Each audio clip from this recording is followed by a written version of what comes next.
नमस्कार दोस्तों, स्वागत है आप सभी का मेरे YouTube चैनल पर। मेरा नाम है रवि। तो चलिए आज की वीडियो को हम शुरू करते हैं। और आज की वीडियो में हम बात करेंगे करंट अफेयर जो कि उत्तराखंड से संबंध रखती है। इसमें हम एक महत्वपूर्ण टॉपिक को डिस्कस करने वाले हैं जो है आपका तिलु रौतेली पुरस्कार 2023। तिलु रौतेली पुरस्कार तिलु रौतेली जी के जन्म दिवस के अवसर पर प्रत्येक वर्ष 8 अगस्त को ये दिया जाता है। तो इस वर्ष का तिलु रौतेली पुरस्कार अभी पुष्कर सिंह धामी जी के द्वारा इसकी घोषणा की गई है और वितरित किए गए हैं। तो इनको हम यहाँ पर देखेंगे क्योंकि आपके एग्जाम में पूछे जाते हैं। कोई भी करंट का इशू जो आपके हाल फिलहाल में चल रहा हो वहाँ से एग्जाम में क्वेश्चन बन जाते हैं और तिलु रौतेली पुरस्कार आप लोगों के एग्जाम के लिए इम्पोर्टेंट होगा। तो चलिए इसको देखते हैं हम यहाँ पर।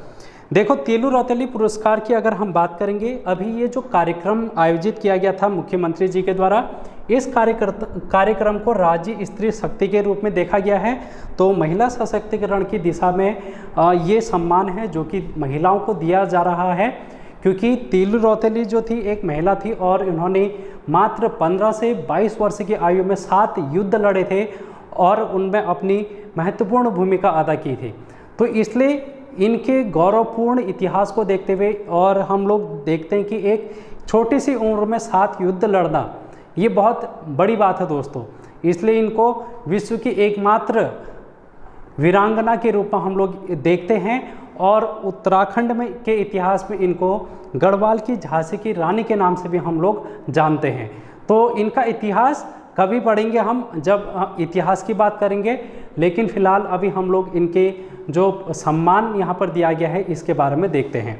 तो 8 अगस्त के को ये सम्मान दिया जाता है। मैंने आप लोगों से पहले बता दिया कि तिलु रौतेली के जन्म दिवस के अवसर पर इस सम्मान को वितरित किया जाता है।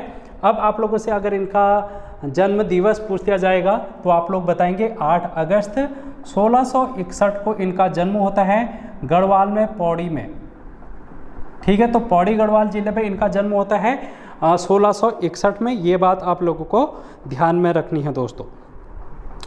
अब इसके अलावा यहाँ पर ये पुरस्कार किस विभाग के द्वारा दिया जाता है, तो महिलाओं से संबंध रखता है। तो महिला सशक्तिकरण एवं बाल विकास विभाग के द्वारा इस पुरस्कार को दिया जाता है। लेकिन वैसे वितरित तो पुष्कर सिंह धामी के द्वारा किया जाता है, लेकिन इसको जो विभाग किस विभाग के द्वारा दिया जाता है तब आप लोग महिला सशक्तिकरण एवं बाल विकास विभाग की बात करेंगे। अब आप लोगों से पूछा जा सकता है कि इसके अभी वर्तमान में मंत्री कौन है, महिला सशक्तिकरण एवं बाल विकास मंत्री कौन हैं, तो ये रेखा आर्य जी हैं। कौन हैं? रेखा आर्य जी हैं। ये बात भी आप लोगों को ध्यान में रखना है। इसकी शुरुआत कब से होती है ये आप लोगों से पूछा जा सकता है। तो वीर बाला तिलु रौतेली पुरस्कार के नाम से वर्ष 2006 में इसकी पहली बार शुरुआत होती है। तो ये बात भी आप लोगों को ध्यान में रखनी है। इसमें आप लोगों से पुरस्कार की राशि पूछी जा सकती है। तो पुरस्कार की राशि 51,000 रुपये है और एक प्रशस्ति पत्र यहाँ पर दिया जाता है। अब यहाँ पर आप लोगों को ये ध्यान में रखना है कि ये 51,000 रुपये जो है वो इसी बार किया गया है। इससे पहले अभी तक 31,000 रुपये मिलते थे।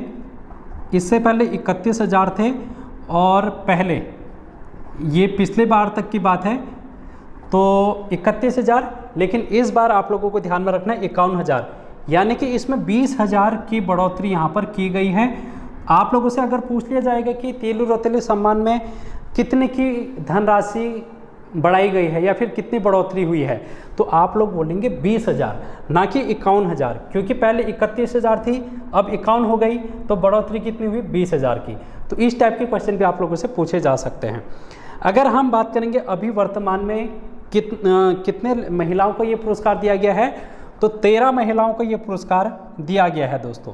इनमें से आप लोगों को 13 के 13 नाम याद नहीं करने हैं, लेकिन फिर भी मैं आप लोगों को टेलीग्राम चैनल के माध्यम से प्रोवाइड करा दूंगा। यहाँ पर मैंने हर किसी का नाम नहीं लिखा है, इस बात को आप लोग ध्यान में रखेंगे। लेकिन 2 ऐसी महिलाएं हैं जिनके बारे में हम लोगों को जान लेना चाहिए। एक है निवेदिता कार्की और दूसरी है मानसी नेगी। निवेदिता कार्की का संबंध दोस्तों पिथौरागढ़ से हैं, पिथौरागढ़ जनपद से है। तो और ये खेल से संबंध रखती हैं। और कौन सा खेल है? तो बॉक्सिंग आप लोग ध्यान में रखेंगे। ठीक है, बॉक्सिंग। तो बॉक्सिंग में इन्होंने अभी स्वर्ण पदक हासिल किया था, तो इसलिए इनको ये पुरस्कार से नवाजा गया है। और कहाँ पर? स्वीडन में। तो स्वीडन में यहाँ पर इनको ये स्वर्ण पदक इसमें हासिल किया था। निवेदिता कार्किने पिथौरागढ़ की रहने वाली हैं। तो अगर हम मानसी नेगी की बात करेंगे, ये आप लोगों से पूछा जा सकता है। गोल्डन गर्ल के नाम से इनको जाना जाता है, उत्तराखंड की गोल्डन गर्ल। तो उत्तराखंड की गोल्डन गर्ल, आप लोगों ने इनका इंटरव्यू भी देखा होगा मेरे ख्याल से, क्योंकि कुछ टाइम पहले ये बहुत वायरल हुई थी सोशल मीडिया पे ये। और रेस वॉकर के नाम से इनको जाना जाता है। रेस वॉकर मतलब इनका जो फील्ड है वो रेस वॉकर है, यानी कि एक एथलीट हैं दोस्तों। और अभी इन्होंने चीन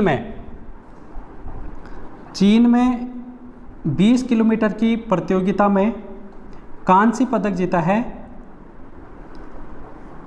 ठीक है, तो ये बात आप लोगों को ध्यान में रखनी है। चीन में इन्होंने क्या जीता है? कांस्य पदक जीता है। और वर्ल्ड यूनिवर्सिटी गेम्स में इन्होंने पार्टिसिपेट किया था। वहाँ पर चीन में इन्होंने रेस वॉकर में 20 किलोमीटर में कांस्य पदक जीता है। ये बात आप लोगों को ध्यान में रखनी है, एग्जाम में पूछा जा सकता है उत्तराखंड के करंट अफेयर से संबंध। अगर मानसी नेगी जी की बात करेंगे तो ये उत्तराखंड के चमोली जिले से हैं। तो चमोली से इनका संबंध है, ये बात भी आप लोगों को ध्यान में रखनी है। इसके अलावा ये जो पुरस्कार है, तीली रौतेली पुरस्कार के अलावा यहाँ पर सीएम धामी के द्वारा आंगनबाड़ी कार्यकर्ताओं को भी पुरस्कार से नवाजा गया है। तो ये बात भी आप लोगों को ध्यान में रखनी है।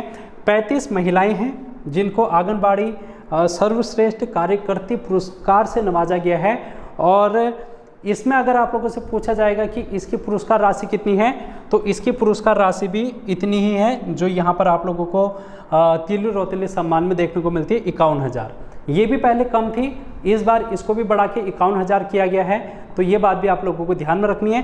अब 35 महिलाओं के नाम तो आप लोगों से पूछेगा नहीं क्वेश्चन पेपर में, लेकिन आप लोगों से ये पूछा जा सकता है कि कितनी महिलाओं को आंगनबाड़ी कार्यकर्ती पुरस्कार दिया गया है। तो 35 महिलाएं आप लोगों को ध्यान में रखना है।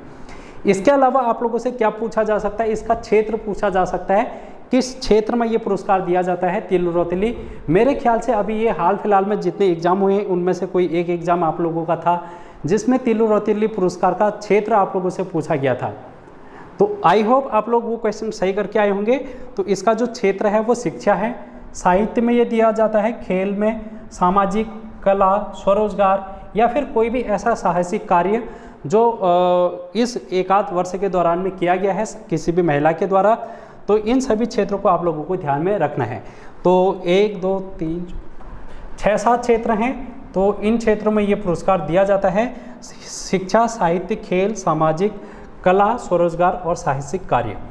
तो इतनी बातें हैं जो कि आप लोगों को यहाँ पर से ध्यान में रखनी है, एग्जाम में पूछा जा सकता है। तो इतनी ही बात है जो कि आप लोगों को यहाँ पर से ध्यान में रखनी है, जो कि आपके एग्ज़ाम पॉइंट ऑफ व्यू से इम्पोर्टेंट हो सकती है। तो मिलेंगे नेक्स्ट क्लास में। आज की क्लास में इतना ही। कमेंट बॉक्स में आप लोग ज़रूर बताना कि वीडियो आप लोगों को कैसी लगी और ज़्यादा से ज़्यादा लोगों तक इस वीडियो को शेयर करना। Thank you so much.